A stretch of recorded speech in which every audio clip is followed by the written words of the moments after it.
What happened in the skies on the morning of September 11th, 2001?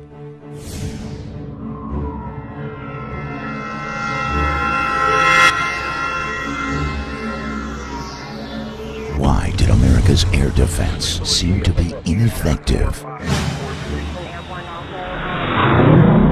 American 11 boss just gave us a heads up and said that he was heading towards Washington.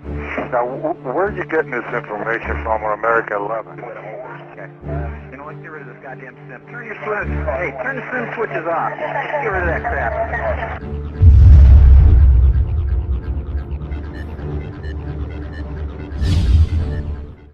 According to the 9/11 Commission report, 4 aircraft departed America's airports on a gorgeous September morning in the northeast corridor of the United States. 2 from Boston Logan, 1 from Newark, New Jersey, and another from Washington Dulles in Virginia. The aircraft alleged to have attacked the World Trade Center are reported to have departed Boston's Logan International Airport. The first aircraft, claimed to be American 11, tail number N334AA, is reported to have departed Logan at approximately 0800 a.m. United 175, tail number N612UA, a few minutes thereafter. Both climbing out to their cruising altitude, it is alleged the aircraft were hijacked by Muslim extremists armed with box cutters. Located at Hill Air Force Base in Utah, the 84th Radar Evaluation Squadron, also known as RADIES, provided software and files through the Freedom of Information Act of the reported radar tracks on the morning of September 11, 2001. We will be analyzing these files throughout this presentation. NORAD provided audio recordings from the morning of September 11, 2001 of their Northeast Defense Command, also known as NEADS, the sector responsible for defending the northeastern United States. The FAA also made available their audio recordings from Boston and Washington. Please keep in mind when viewing this presentation that pilots for 9/11 Truth do not claim data provided by government sources is authentic, yet it must be analyzed. Pilots for 9/11 Truth have analyzed a growing mountain of information and data provided by government agencies, much of which conflicts with the government narrative of events. How can government agencies draw a conclusion when even their own data does not support their hypothesis? Government sources and the 9/11 Commission must be held accountable for such conflicts, yet they refuse to comment. Even if data were altered by their very sources, it is a crime to fabricate data provided through the Freedom of Information Act, and someone must be held accountable. These are the radar tracks of the various aircraft and their relative positions on the morning of 9/11 during a little over the 2-hour period from 8 a.m. till approximately 10:15, according to the 84th Radar Evaluation Squadron. Included is the fighter response. Irreverent air traffic and clutter have been filtered for clarity.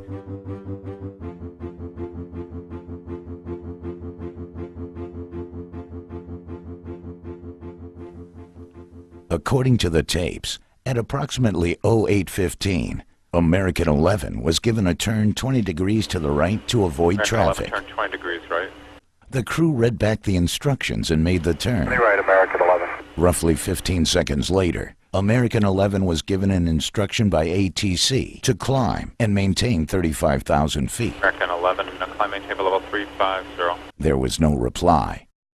Boston Center made continued attempts to contact American 11 without success. American 11, climb maintain level 350.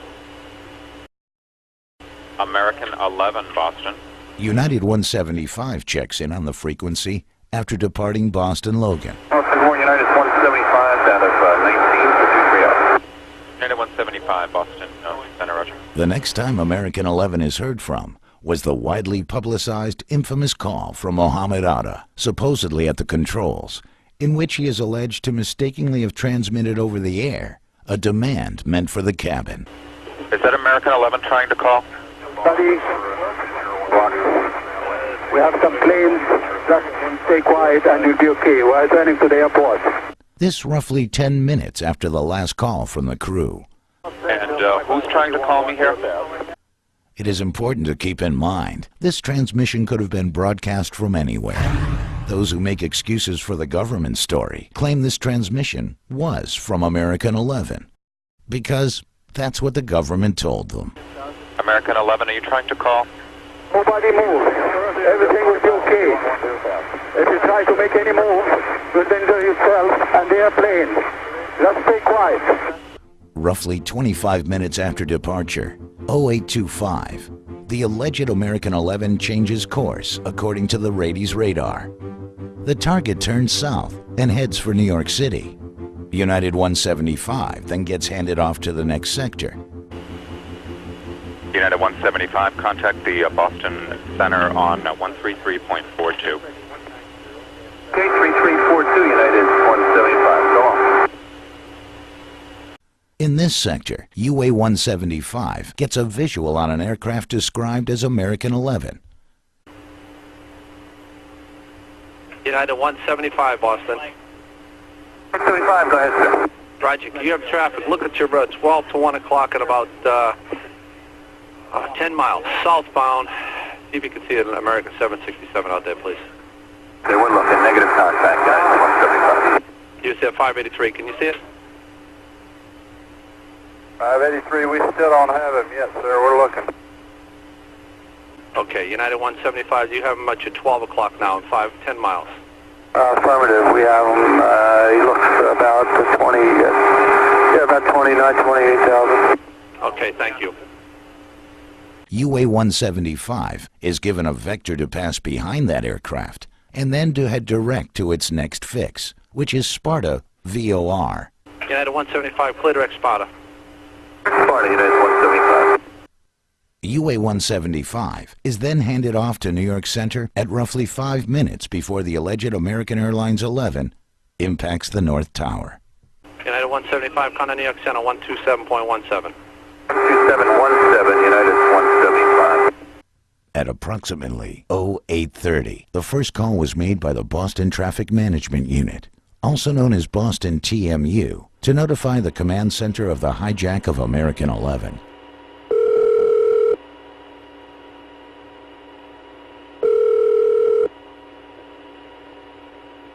Command Center East, Tony. Hi, Tony. Good morning, Boston Center. I got a situation here with American 11, American 11, Boston departure to LAX. We believe it's a possible hijack situation.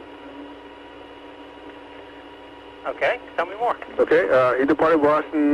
We lost radio communications with him. Then we lost his transponder, and they believe that they heard in the background something, a threat. And right now, What, a threat, you said? a threat. And right now, the aircraft is just west of Albany, going southbound. Okay, I see him.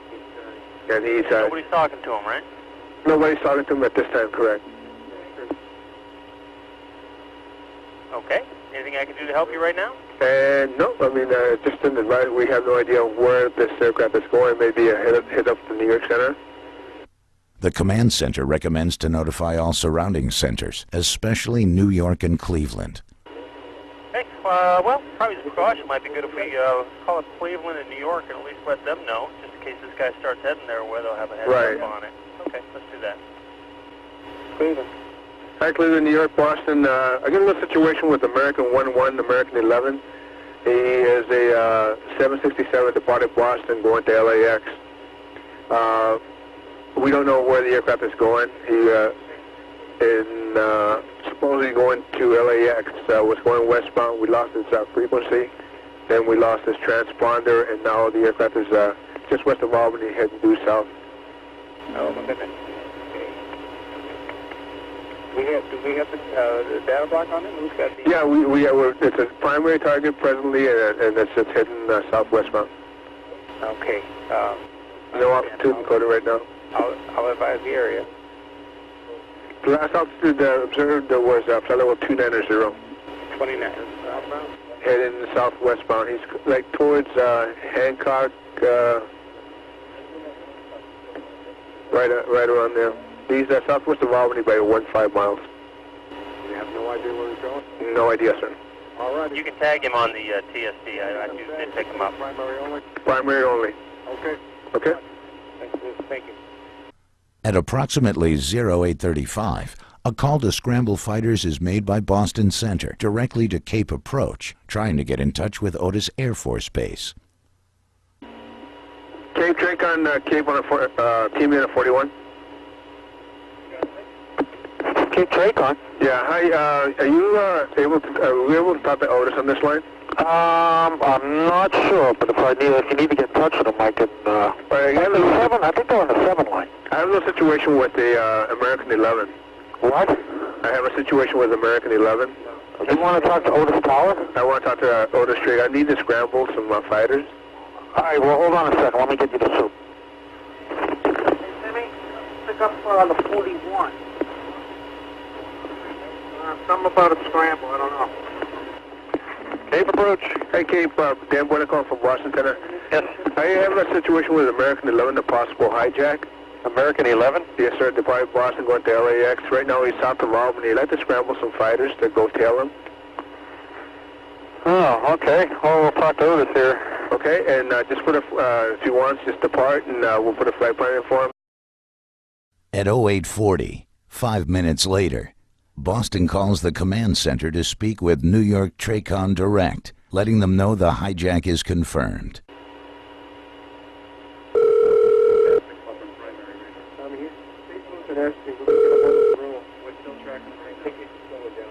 Command Center Ace, Tony. Hi, Tony. Command Center here. Boston Center here. Could I get New York TRACON? You bet. Oh, nothing with the... Yes, with American 11. Say it again? Oh, a reference to American 11. Right, have you had any contact with him yet?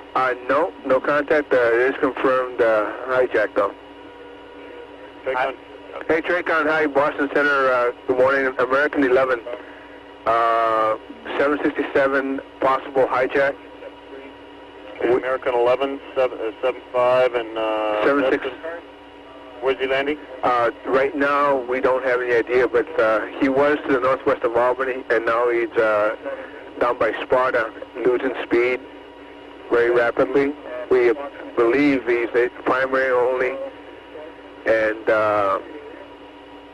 we believe he's on the descent. That's why he's slowing down. I'm just trying to, and he's around the Sparta area now, you say? Yeah, he's around the Sparta area right now. Wow, I just don't see anything. Yeah, it's a primary target right now. Yeah, I'm looking pretty hard for any kind of primary target. We still should be able to see it, and I don't see... I do have something on the TSD if that gives you an idea of which way he's heading.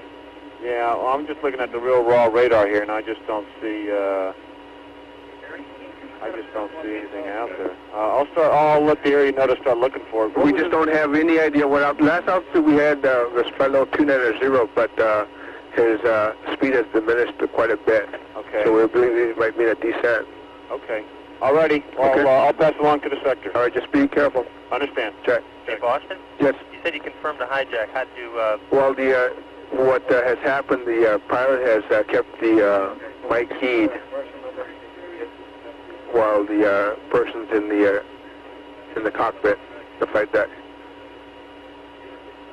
Okay, and what are you hearing? The threat, I don't really know what they're hearing, but that the suit came down and confirmed that it is the hijack. Okay, if you learn anything else, please give us a call so we can help you out as best we can. Does New York know about this guy heading? New York knows, Cleveland knows, maybe Washington will be next. We're going to scramble some fighters to tail him. Okay, coming out of Otis? Yes. Okay, I'll take care of the coordination with Washington Center. I will advise them of what's going on. Thank you.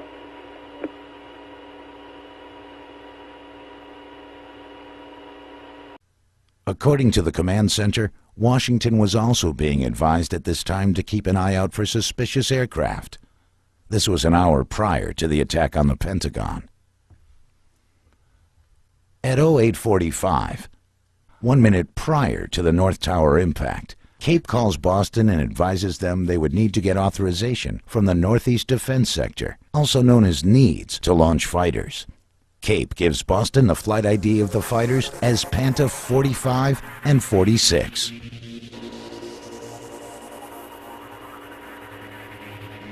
me a favor. Samuel? Yeah, it's Cape Trincon here. Is Dan there? That's me. Hey, I just talked to Otis here, and they said they needed a NEADS authorization. We're working with NEADS to see if they should be calling you down. Okay, just to let you know, we got a call on a Panta, P-A-N-T-A, Alpha November Tango Alpha 45. Yeah. And 46, flight of 2. They'll be airborne soon. Great, thank you. All right, TJ.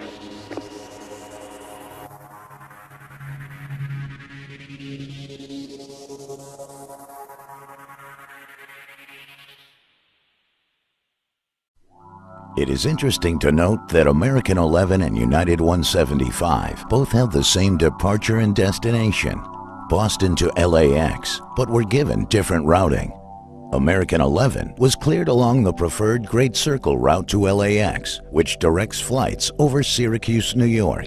This is the most direct route to Los Angeles International Airport. United 175 was given a more southern route, used mainly by departures out of Newark. Due to the cleared southern route of the alleged UA-175, the aircraft was closer to the World Trade Center after the first tower strike. Had this aircraft been given the preferred route to LAX, it would have taken more time to reach its target, and perhaps given enough time for fighters to intercept the aircraft before reaching its target. Also, due to this change of route, United 175 crossed American 11 within miles of each other. At this time, UA-93 departed EWR. UA-93 and UA-175 used the same exact path, also within miles of each other. This brings to mind Operation Northwoods. Operation Northwoods was a mission developed by Joint Chiefs of Staff Lemnitzer. The operation dictated swapping commercial aircraft once airborne for drones and shooting them out of the sky. This action was to be blamed on Cuba in order to justify an invasion, a classic false flag mission. Stage an attack and blame it on your enemy to gain public and, most importantly, congressional support for war. There are many tracks which seemingly go out of their way to converge with the alleged 9/11 targets and then split off. Was a swap occurring at these points? A sort of revised and updated form of Operation Northwoods? Of course, a simple explanation will be offered by government agencies and those who make excuses. But the coincidences cannot be ignored.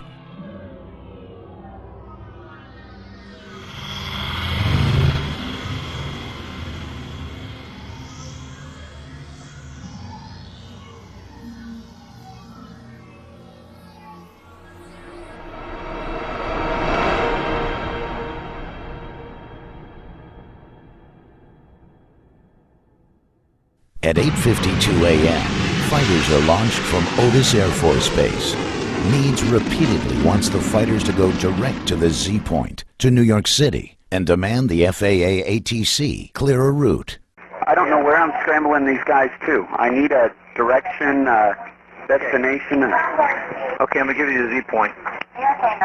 It's just north of New York City. I got this lat long 4115, 7436, or 7346. Head them in that direction. Copy that. Then a report comes in that the hijacked aircraft just struck the World Trade Center. How's your fighting son doing? May I help you? Yeah, it's 1st Air Force Sergeant Tibbetts. We just confirmed from down here that was one of the same, the hijack and the plane hitting the building. First Air Force confirmation, one in the same, American Airlines, and into the World Trade Center. Copy?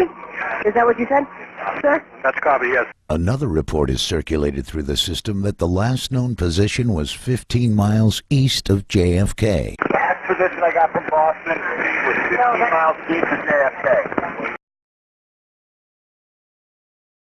Instead of the fighters being scrambled directly to New York City, Needs changes their route to hold in W105, a warning area off the southern coast of Long Island based on the last known position that was never verified.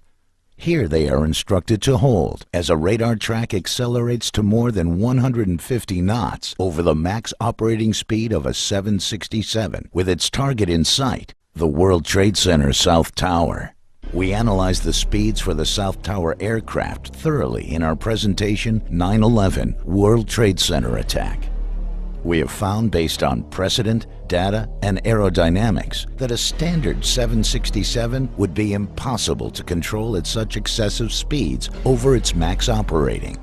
Was this aircraft modified so it could beat Otis fighters to its target, the South Tower of the World Trade Center? If it was, the modifications would have to be instructed by individuals who know our air defense response time. Just like there has never been a steel skyscraper to collapse from fire prior to 9/11, there has never been an aircraft positively identified to exceed its max operating speed by more than 150 knots, its maneuvering speed by 220 knots, pulled G's was controllable and survived before 9/11 or after. After the second impact, Otis fighters were instructed to set up combat air patrol over New York City. Tankers were called in for fueling operations and remained loitering. Almost 35 minutes after American 11 went silent, also known as Nordo, and changed course, American 77 was lost to Indianapolis Center. Indianapolis Center was working this guy. What guy? American 77. Okay. At flight level 350. However, they lost radar with him, they lost contact with him, they lost everything, and they don't have any idea where he is or what happened. So what we've done at the surrounding centers here is to tell everyone to look out for limited codes, primary targets, or whatever the case may be. Okay. Indianapolis contacted American Airlines 3 times to notify them of another missing aircraft. At 9:08 a.m., Langley was also notified and ordered to battle stations, an order in which pilots are sitting in their cockpits, ready for flight. Yet Langley fighters didn't get airborne till almost 20 minutes later. Tell Foxy to scramble Langley, send them in the same location. Battle stations or scramble? Battle stations only, Langley. And were given instruction to head out over the Atlantic instead of directly to protect Washington. Say again where you want him? We want him in the Whiskey 386 area. All right. Yeah, thanks, okay, brother. As soon as the Pentagon was attacked, Langley fighters turned towards Washington. There are many other bases closer to Washington and New York City that offer defense. Otis and Langley were selected due to the fact many fighters from other bases were out on training exercises. Several training exercises were in effect on the morning of 9/11. I hope they cancel the exercise because this is ridiculous. You guys watching the news? Yeah, they got it on in the battle cab right now. Yeah. I wasn't sure. I've been watching it for about 10 minutes, and I said, I wonder if they suspend the exercising? Not at this time, no. I've never seen so much real-world stuff happen during an exercise. Andrews Air Force Base is within 10 miles of Washington, D.C. The fighters were sent to North Carolina. Atlantic City F-16s are much closer to New York City than Otis Air Force Base F-15s. Atlantic City fighters were training out over the Atlantic. In fact, Otis also had fighters out on training missions. He had 2 fighters on alert. Needs was also in training mode when the attacks occurred. Needs had simulated tracks on their radar screens and didn't remove them till almost 9:30 a.m., well after the second tower impact. According to Captain Jeff Lottis, a former F-15 fighter pilot with 2 tours of duty in Iraq, false inputs on radar screens is unprecedented, except on 9/11. You can hear the confusion when Needs is attempting to locate their tankers. Call sign Team 23. No, Team 21 and 107. Thank you.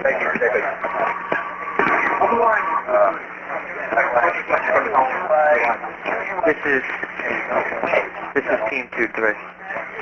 That's Team 23. Yeah, I just told Jeremy I want him down in 386 and we let him over. Okay.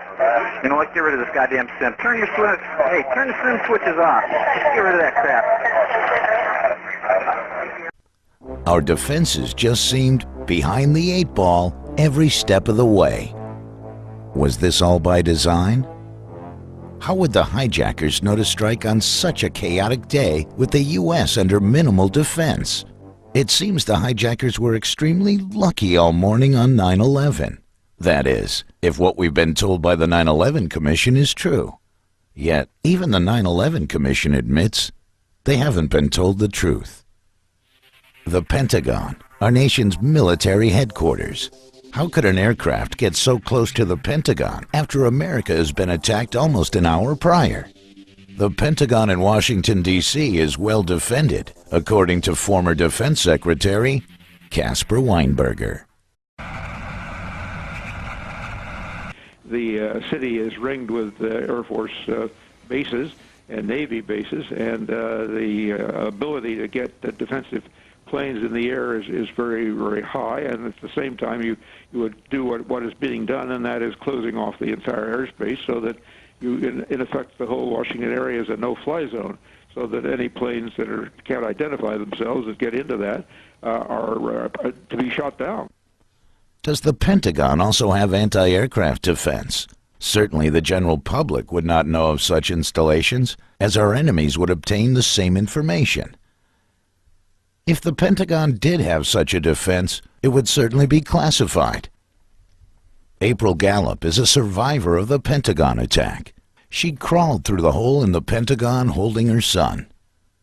April says that she did not see any evidence of an aircraft crash and didn't even know an airplane was reported to have caused the damage till she got to the hospital. April is extremely puzzled by the fact that there were no warnings or defense of the Pentagon attack, especially when everyone in the world knew America was being attacked after the World Trade Center strikes. When discussing airspace surrounding our nation's capital, often the restricted airspace referred to is the prohibited areas around the Capitol building and the White House. We have to look further out. This is known as Class Bravo airspace.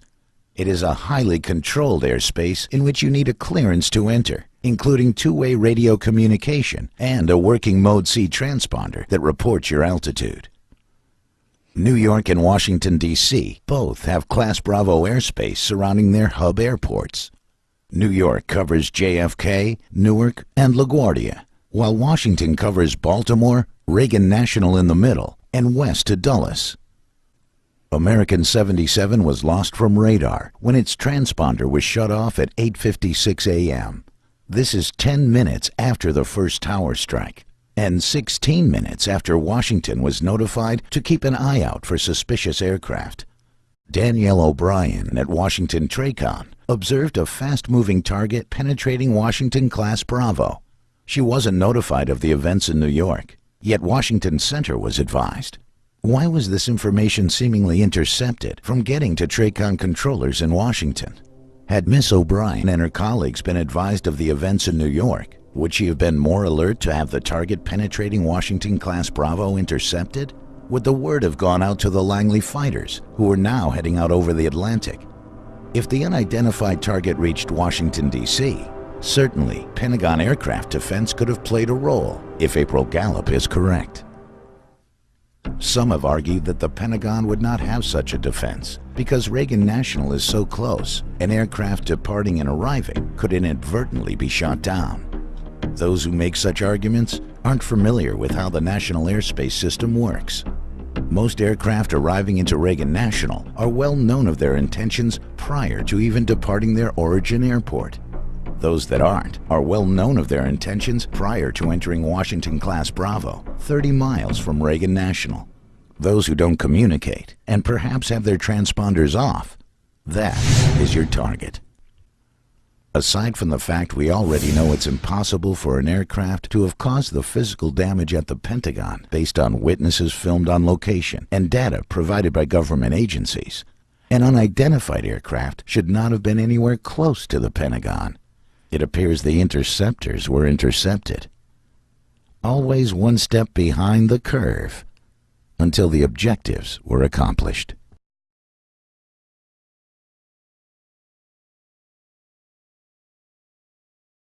The confusion caused throughout the system on 9/11 seems to be the contributing factor of why the perpetrators were so successful in carrying out their missions. Hey, turn the swim switches off.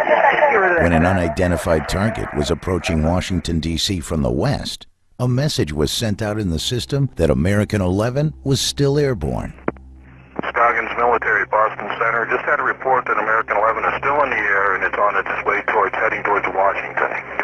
Okay, American 11 is still in the air on its way towards Washington? It was evidently another aircraft that hit the tower. That's the latest report we have. Okay. I'm going to try to confirm an ID for you, but I would assume he's somewhere over either New Jersey or somewhere further south. Okay, so American 11 isn't the hijack at all then, right? No, he is a hijack. American 11 is a hijack? Yes. And he's going into Washington? It could be a third aircraft. It could be a third aircraft going on to Washington. Do you have a Mode 3 on him, sir? No, Mode 3, we're trying to get a radio to me if I can. This is a report I had from Washington Center. You might want to get someone on another phone talking to Washington Center, see if they have him tracked up. Copy that. And then get maybe DC Guard or somebody up there on the aircraft. Okay, do you have a lat long right now on it? I will try to get one. Okay, copy, thanks. All eyes then focused on a target coming from the northeast and not the west. Also, this message was sent out that the aircraft was headed towards Washington before it would have even gotten to Philly. Why was the rumor started that an aircraft from the northeast is inbound to Washington and not Philly? Was it to lead interceptors toward a phantom target and away from the real threat inbound from the west? The ultimate source for this confusion is still unknown. Hello. Hi, this is Huntress ID. Huntress, yeah, go ahead. Yes, sir. We have fighters on battle stations and airborne also. We're trying to figure out the lat long for the American 11. Boss just gave us a heads up and said that he was heading towards Washington. Now, where are you getting this information from on American 11? Boston Military. Who? Boston Military? Boston? Yes. Military death. And they said that they were getting updates through Washington. So not Washington Center, I'm sure, because American 11 is the airplane that we're under the premise that has already crashed into the Trade Center. Right. Again, someone intercepted the interceptors by providing false information. Washington TRACON was isolated due to the fact that they weren't advised of the events in New York. The rest of the system was virtually isolated from Washington TRACON because TRACON didn't feel the unidentified target may be a threat until it was too late. Again, due to the fact the information seemed to have been intercepted from getting to Washington TRACON. Have any information you may need on this flight? Okay, if you could do me a favor and have them call us. We cannot call out for some reason. By this time, many are aware of the infamous Norman Mineta testimony given to the 9/11 Commission. The aircraft was 50 miles out, 30 miles out, 10 miles out. Do the orders still stand? The plane is 10 miles out. The young man also said to the Vice President, do the orders still stand? And the Vice President turned and whipped his neck around and said, of course the orders still stand. Have you heard anything to the contrary? Well, at the time I didn't know what all that meant. And the flight you're referring to is the flight that came into the Pentagon. Pentagon, yeah. To this day, there has been much controversy over what exactly those orders were. Were they to stand down in order to let the Pentagon attack occur? Were they a shoot-down order? Mineta's testimony has been among the most damaging because those who make excuses for the government story are having a very difficult time trying to explain such a conversation with the Vice President. Some young man came in and said to the Vice President, there's a plane 50 miles out coming towards D.C. So I said, Monty Belger, who's the number 2 at FAA, I said, Monty, what do you have on radar on this plane coming in? He said, well, the transponder's been turned off, so we don't know who it is, and we don't know the altitude or speed. And so I said, well, where is it? He said, well, it's somewhere beyond Great Falls right now. And so then the young man came in and said, it's 20 miles away. And so I'd say, well, Monty, where is this plane in relationship to the ground? And radar, it's hard to associate with a ground point, but they'd be able to tell you roughly the distance from wherever you are. but he couldn't tell you speed or altitude. And then all of a sudden, as I was talking to him, he said, "Oh, I lost the bogey, lost the target." I said, "Well, where is it?" He said, "Well, somewhere between Roslyn and National Airport." And about that time, someone broke into the conversation. Said, "Mr. Secretary, we just had a confirmation from a Arlington County police officer saying that he saw an American Airlines plane go into the Pentagon." Some have argued that the aircraft which was being discussed was United Airlines 93 coming down from Pennsylvania, and that Mineta had his timeline inaccurate. This can't be the case, as United 93 never got close to the Pentagon. Some have argued it was American Airlines 11, but same thing. American Airlines 11 never got close to the Pentagon. Even in what is called coast track mode, when a radar track of an aircraft continues on its present course based on the last data received, the aircraft still would not have been close to the Pentagon. The aircraft target being discussed by Vice President Cheney and overheard by Mineta could only be the target inbound from the west, which penetrated Washington-class Bravo airspace. Combine that with the fact that the Langley fighters were headed out over the Atlantic during this time and turned inbound only after the target drops off radar near the Pentagon, it seems pretty obvious what the orders were. An airborne command center, a military version of a 747, was airborne when the unidentified target approached from the west. According to Rady's data, this aircraft did a dozy-do with the unidentified target as the F-16s were headed out over the Atlantic.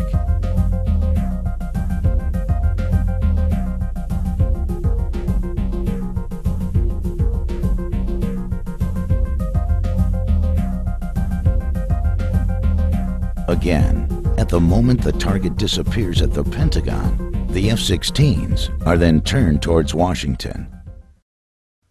Operation Northwoods proposed swapping aircraft for drones and using them in a false flag attack to blame on Cuba. There is evidence of the original aircraft still airborne after their supposed crash.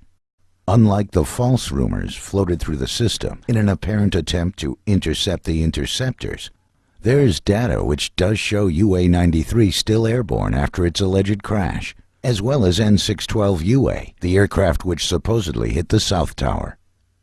ATC transcripts show UA-93 still airborne at a location just south of the impact crater.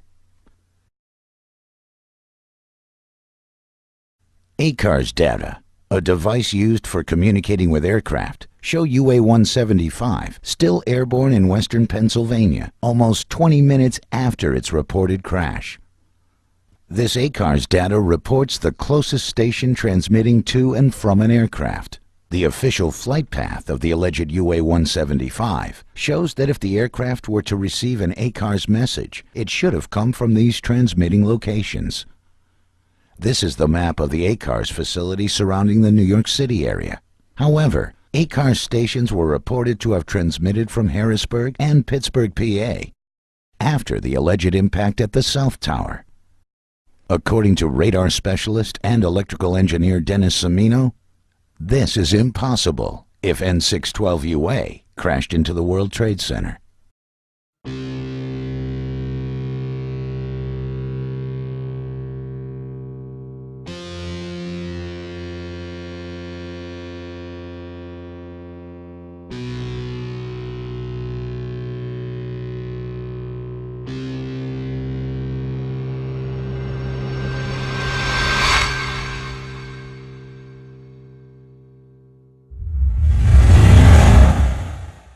War games, simulated radar tracks, routing clearances other than preferred, enabling the second aircraft threat to be closer to the World Trade Center after the first impact. Aircraft exceeding their max operating limits by more than 130 to 150 knots. Inaccurate aircraft position reports, false aircraft target reports, aircraft converging, flying virtually in formation with, and then diverging from reported 9/11 aircraft. Fighters launched in the wrong directions. Aircraft seemingly still airborne after the alleged attacks. Poor communications. Phones not working.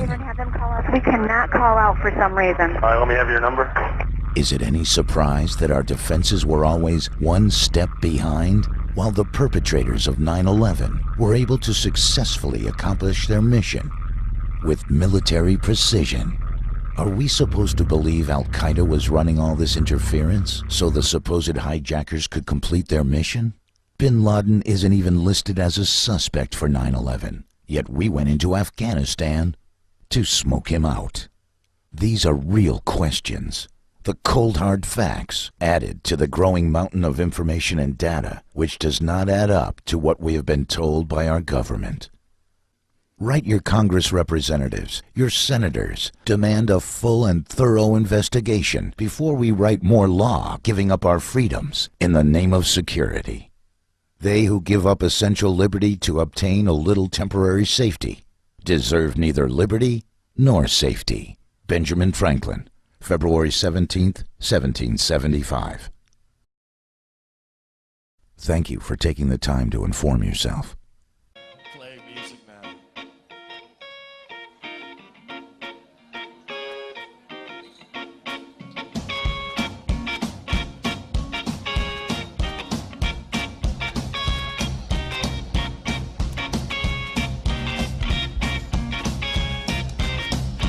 Give me a ticket for an airplane. You ain't got time, take no factory. Lonely days are gone, I'm coming home. Guess you wrote me a letter.